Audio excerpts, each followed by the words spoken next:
Erev Shabbos, this week we read from Parshas Tetzaveh, and towards the end of the Parsha of Tetzaveh, we learn about the carbon tamid.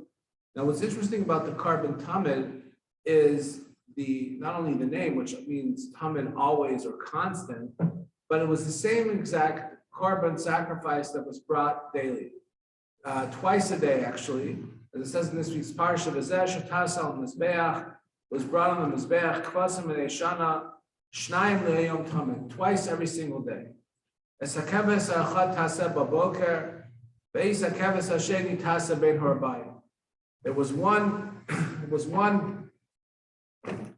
lamb that was brought in the morning, one sheep was brought in the morning, ve'is hakeves ha'sheni taseh bein ha'arbayim, and one sheep that was brought in the evening. And this was brought day in and day out, year in and year out, century in and century out, for hundreds and hundreds of years, to the point at the end of the era of the first Beis Hamikdash, the first temple, when there was a blockade around Jerusalem and the Jews weren't able to bring the carbon tamid anymore. It was considered so catastrophic that that's one of the reasons why we fast on the 17th of Tammuz. The reason why we fast on the 17th of Tammuz, one of the reasons the Talmud says, is because the tamid, which was brought for centuries, the tamid service was interrupted on the 17th of Tammuz. So we have to ask ourselves, why, is this considered such an important service, such an important sacrifice, to the point that the interruption of the tamid would trigger a fast day? And I think this teaches us a valuable lesson in life about the importance of consistency in our avodas Hashem, in our service of Hashem. Because in life, we go through ups and downs in almost every arena. There's no perfect relationship.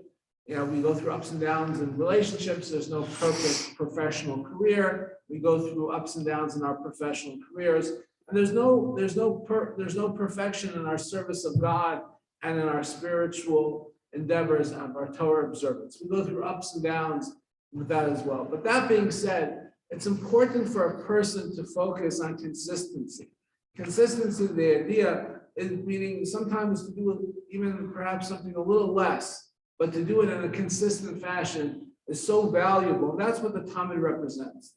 The tamid represents the value of consistency in our service of God and in our observance of Torah and mitzvahs. That to teach us that, yes, we are going to go through highs and lows, but even when we go through that high, to realize the high is not going to last forever. There's going to come a time for a low, and to try to internalize the value of consistency at all times. And when you're going through that low, realize that yes, we're going through a low period, but not to abandon everything, and try to maintain as much even keel consistency as possible.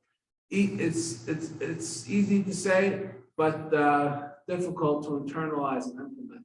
And that's why the tamid is considered such a special aspect of our service. So as we reflect upon the highs and lows in all of our relationships, and also our relationship with God and the Torah mitzvahs, let us try to emulate the value of consistency that is symbolized with the tamid. I wish you all a good Erev Shabbos.